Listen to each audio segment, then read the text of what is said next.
You ready to make a covenant? Yes.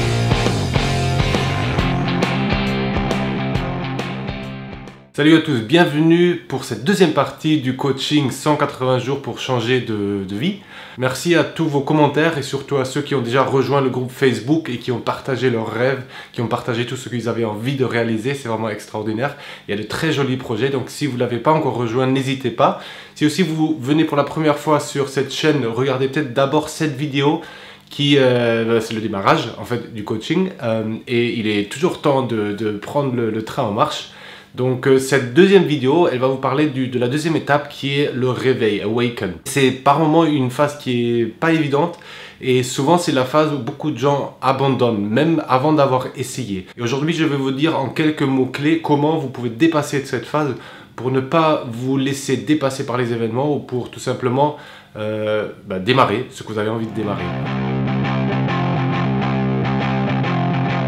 Quand vous avez un rêve, quand vous avez une envie de réaliser quelque chose, aujourd'hui avec les réseaux sociaux, avec tout ce qu'on voit, trop souvent on se compare en fait. C'est-à-dire on voit que la réussite, les gens partagent en fait les meilleurs moments, les plus belles images, les réussites de leurs projets et on ne voit que rarement tout le travail qu'il y avait derrière. Alors que si vous avez réussi quelque chose, c'est souvent qu'il y a vraiment beaucoup de travail derrière. Pour vous donner un exemple très concret, quand j'ai réussi à jouer pour le Stade Toulousain au rugby, avant il y avait des mois et des mois, voire des années d'entraînement. Je me suis levé tous les matins, qu'il pleuvait, qu'il neige, quoi qu'il fasse, pour tout simplement être en forme physique. Et c'est ça qui m'a permis à un moment donné de réaliser ce rêve. Si je vous parle que de l'atteinte du rêve, finalement on ne voit pas tout ça. Et on peut se dire oui mais lui il a ça, lui il a ça, lui il a ça. Et ça on ne voit pas la réalité. Alors c'est une phase qui peut être difficile parce qu'on prend conscience un petit peu de là où on est, de tout ce qu'on a besoin de faire pour réaliser son rêve, mais c'est qu'une opportunité, c'est que le moment de se dire ok, j'en suis là, j'ouvre les yeux, je ne me fais pas de film ou voilà, mais c'est aussi l'opportunité pour se dire allez, j'y vais. Très concrètement, si vous avez réussi à définir votre rêve, si vous avez un projet en tête que vous voulez réaliser, l'objectif c'est de ne pas regarder, que ce soit sur les réseaux sociaux ou autre part, tous ceux qui ont déjà réalisé quelque chose d'extraordinaire. Mais c'est d'aller dans la vraie vie, dans le concret, et de voir un petit peu, ok, de quoi j'ai besoin, quels sont les points clés pour atteindre ce rêve. Alors concrètement, ça veut dire quoi? Par exemple, si vous voulez ouvrir un salon de thé, on a eu cet exemple dans le groupe Facebook, l'idée, c'est pas de regarder toutes les belles images sur les magnifiques salons de thé qui existent dans le monde. Ça peut être de l'inspiration. Mais l'idéal, c'est d'aller voir un salon de thé, de se mettre autour d'une table avec celui qui le tient, le gérant, et de lui poser certaines questions. Donc toutes les questions, je vais vous les mettre dans le document que vous pouvez télécharger, qui peuvent vous guider un petit peu. Mais c'est de prendre conscience, ok, si je veux atteindre ça, quels sont les points clés que j'ai besoin de réaliser?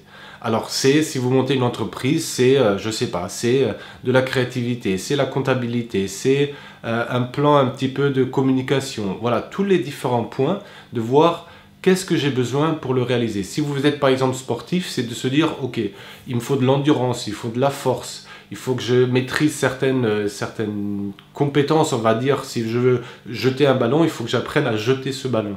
Et c'est tout simplement très honnêtement avec soi-même se dire, ok, pour chacun de ces points, où j'en suis. Et là, on peut vraiment s'auto-évaluer ou faire une évaluation concrète, de dire, ok, entre 0 et 10, je maîtrise pas du tout. Si je maîtrise pas du tout, je vais devoir travailler. Et si je maîtrise, tant mieux, c'est une de mes forces. Donc l'idée, c'est vraiment là de trouver un petit peu quelles sont vos forces dans le domaine, et vous en avez tous. Et de se dire ça c'est quelque chose où par moment quand je doute, je peux me reposer sur ces forces et en même temps d'être très lucide sur quels sont les points que j'ai besoin de travailler et de se dire c'est pas grave, on est tous pareils, on a tous des points à travailler et que si j'ai envie que ça réussisse, ces points-là, soit moi je les apprends, soit je trouve quelqu'un qui peut m'aider là-dedans. Parce qu'on n'a pas besoin d'être seul dans cette aventure et l'erreur ce serait de croire que vous avez besoin de maîtriser tout. Parce que ça, vous n'allez jamais tout maîtriser. Alors, excusez-moi de vous le dire, ça va peut-être blesser votre ego, mais non, il y a des points dans tout projet où vous, comme moi, on est nul, on n'y comprend rien, et on a tout simplement besoin de personnes qui peuvent nous aider dans ce projet. Ce que je conseille toujours dans ces phases-là, c'est de pas trop attendre, de pas rester dans ce rêve, mais de se dire, ok, maintenant je l'ai défini, maintenant je le mets de côté un petit peu, et je me confronte à la réalité, j'essaye.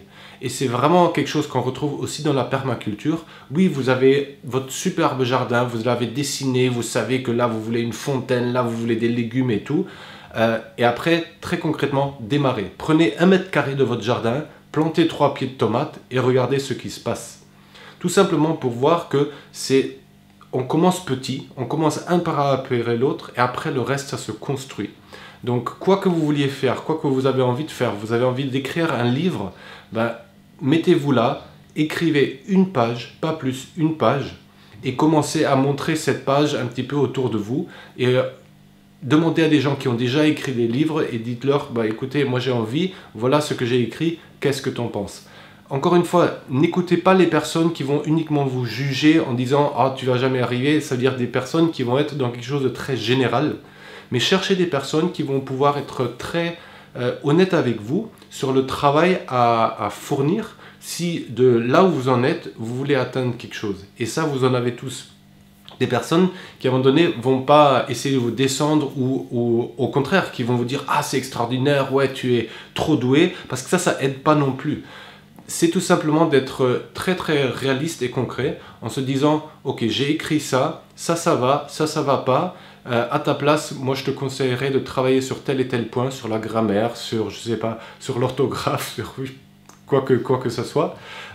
Et après, de très rapidement, un pas après l'autre, démarrer. Démarrer pour essayer, pour tenter. Et vous allez voir, ça va vous mettre directement dans cette énergie-là. Okay. Donc si vous voulez... je sais pas, faire ce fameux salon de thé, ou vous avez d'autres projets, comme moi j'en parle souvent, de monter sur l'Everest, ben, la première chose à faire, c'est de vous chercher un projet, un tout petit projet où vous pouvez le réaliser. Et d'éviter toutes les questions, oui, mais il me faut ça pour, il me faut ça pour, il me faut ça pour. Non.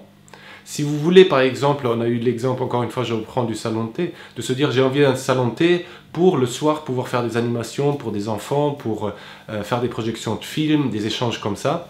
Ben, si vous partez du fait que vous avez besoin du salon de thé pour réaliser tout ça, vous allez fournir énormément de travail avant même de savoir si ça vous correspond vraiment. Par contre, si vous vous dites je vais aller voir un salon de thé qui existe déjà je vais échanger avec la personne et après je vais lui proposer d'animer une soirée dans son salon pour voir ce que ça fait, ça va beaucoup vous aider. Surtout parce que la difficulté avec un rêve, c'est qu'un rêve c'est quelque chose qui flotte, c'est comme le fameux nuage que je vous ai dit. Mais vous ne savez pas encore qu'est-ce que ça fait quand vous le ressentez dans votre corps. Et cette deuxième phase, elle est vraiment là pour vous faire ressentir ce que ça pourrait être, à une toute petite échelle. C'est-à-dire cette petite échelle, c'est de dire je vais passer un week-end à jardiner et je vais voir est-ce que je me sens bien avec ou pas. Et vous allez voir, vous pouvez avoir des surprises. Personnellement, par exemple, j'ai voulu devenir forgeron ou boulanger. Et qu'est-ce que j'ai fait? J'ai fait un stage avec un boulanger et au bout de quelques semaines, j'ai pris conscience que j'adorais faire le pain, mais passer ma vie à faire ça et vraiment me lever tous les matins à 4 heures, c'était pas mon truc. Donc du coup, qu'est-ce que j'ai fait avec mon rêve? Et ça c'est la troisième phase, mais j'avance un petit peu, mais je vous l'expliquerai un peu plus tard. C'est se dire, c'est un rêve que je peux réaliser à petite échelle. J'ai pas besoin de devenir boulanger pour ça. Pareil pour le forgeron, j'adore ça. C'était vraiment un moment extraordinaire. J'ai passé un week-end avec un forgeron. J'ai forgé un couteau. C'était magnifique. Et c'est quelque chose que je referai certainement. Mais est-ce que j'ai besoin de devenir forgeron et d'en faire mon métier? Peut-être pas. Et trop souvent, ce qu'on fait dans beaucoup de projets, c'est qu'on reste dans le rêve, on va réaliser ce rêve un maximum, c'est-à-dire on va acheter plein de matériel, on va, je sais pas, acheter une forge, voilà, en parler partout, et au bout de quelques temps, on remarque que finalement, c'est pas trop ce qu'on a eu envie. Récemment, j'ai travaillé avec un jeune qui a monté une marque de vêtements, et tout était prêt, je veux dire, l'entreprise, elle est prête. Et il a vraiment fait des vêtements chouettes qui étaient avec du plastique recyclé, donc écologique aussi. Mais il a pris conscience, une fois que tout le produit était fini, que finalement la mode, ça lui plaisait pas tant que ça. Alors c'est un bon apprentissage, mais ça fait aussi qu'on a mis beaucoup d'énergie, de temps, avant de réaliser que ce rêve, en fait, c'était plus une idée qui flottait en l'air et que ça correspondait pas tant que ça, une fois qu'on le vivait dans le corps. Donc cette deuxième phase de réveil, c'est vraiment de se dire, ok, j'ouvre les yeux sur la réalité, et c'est comme, voilà, vous êtes dans un rêve, c'est comme la réalité quand vous dormez par exemple, vous avez ce rêve en tête, vous rêvez d'un monde merveilleux, vous vous réveillez le matin, vous êtes un peu dans le truc, vous regardez les infos et vous dites, oh là là là, c'est ça la réalité. Ouais. Et dans cette phase-là, ce qui est difficile, c'est de ne pas se laisser trop submerger par cette réalité, mais de se dire, très bien, voilà la réalité, voilà ce que j'aurais envie, c'est quoi le chemin à parcourir. Et plus vous allez être lucide sur ce chemin, et aussi tout simplement vous dire, il y a du boulot, mais pourquoi pas, plus vous avez des chances à réussir et à le réaliser. Donc moi, ce que je vous invite, c'est de prendre un peu de temps, notamment avec le document que je vous ai mis en bas, pour vous réveiller, regarder un petit peu concrètement qu'est-ce que ça veut dire si vous deviez réaliser ce rêve, trouver des gens qui peut-être ont déjà tenté des choses dans cette direction, peut-être lire aussi des livres qui racontent ce genre d'histoire, ou regarder quelques vidéos, que ce soit sur YouTube ou autre, où il y a des gens qui en parlent, mais ne vous laissez pas trop, je dirais, influencer par le fait que ce que vous allez voir, c'est des personnes qui sont déjà à la fin du rêve, ils le réalisent souvent déjà. Parce que c'est ça qui plaît dans les médias, c'est ça qu'on a envie mettre en avant. On n'a pas envie de mettre en avant toutes les galères qu'on a eues avant de le réaliser. Donc soyez très lucide par rapport à ça. Ne vous laissez pas démotiver par le fait que oui, il y a du chemin à faire et que peut-être il y a encore un petit peu de temps, mais c'est pour ça aussi, encore une fois, là, tout ce que je vous dis, c'est sur 180 jours minimum, voire plus, parce que certains rêves prennent un peu de temps. Donc moi, ce que je vais faire par exemple, j'ai un très bon ami à moi qui est coach sportif, et si jamais moi j'ai envie de me lancer un challenge un peu sportif, c'est il va me faire 2-3 tests, et je vais certainement prendre conscience qu'actuellement j'en fais pas assez, je suis pas très en forme parce que j'ai un petit peu délaissé le sport, que peut-être que je suis pas très souple et que j'ai pas trop de force, et ça c'est quelque chose que personnellement aussi ça peut être très difficile parce qu'à un moment donné j'étais en forme, je sais ce que c'est quand je suis bien, et que l'écart il est tellement grand que c'est pas évident de s'y remettre. Mais c'est pour ça aussi qu'il y a le groupe qui est là pour vous dire allez, on y va quand même, on le tente, on fait des petits pas quand même pour avancer un pas après l'autre, et vous allez voir, ça va faire beaucoup de bien, parce qu'une fois que vous vous lancez, c'est le plus important. C'est un petit peu ce premier step qui fait que on démarre et qu'on sort un petit peu de ce rêve. Ça n'a pas besoin d'être quelque chose de violent, donc regardez un petit peu aussi le matin quand vous vous réveillez, c'est très concret, comment vous pourriez vous réveiller pour que ce soit aussi en douceur. Vous n'avez pas besoin, et d'ailleurs je le dis souvent, de vous réveiller, la première chose que vous faites, vous allumez votre téléphone et vous regardez tout ce qui se passe. Parce que dans le rêve, on est quand même assez sensible, c'est quelque chose de très subtil, et si vous vous confrontez à la réalité très abruptement, ça peut être très violent parce que vous le prenez en pleine face. Donc quand on se réveille le matin, il y a une petite routine à avoir. On se réveille lentement, vous faites quelque chose à boire, quelque chose de chaud, vous prenez votre petit déjeuner, vous méditez un petit peu, et lentement vous vous accompagnez et vous prenez conscience de la réalité. Et à un moment donné, quand vous sentez que vous êtes prêt, que vous êtes bien, là vous pouvez regarder les infos, vous ouvrez votre téléphone et vous regardez un petit peu ce qui s'est passé.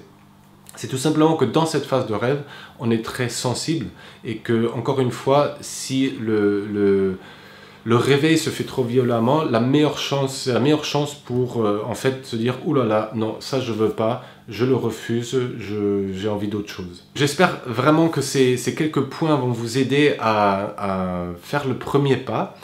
Encore une fois, n'hésitez pas à télécharger le document et à rejoindre le groupe Facebook si vous avez vraiment envie de lancer ce projet. Ou à me poser des questions dans les commentaires pour mieux interagir avec vous là-dessus. En attendant, je vous fais un énorme bisou et je vous souhaite un excellent réveil. Ciao!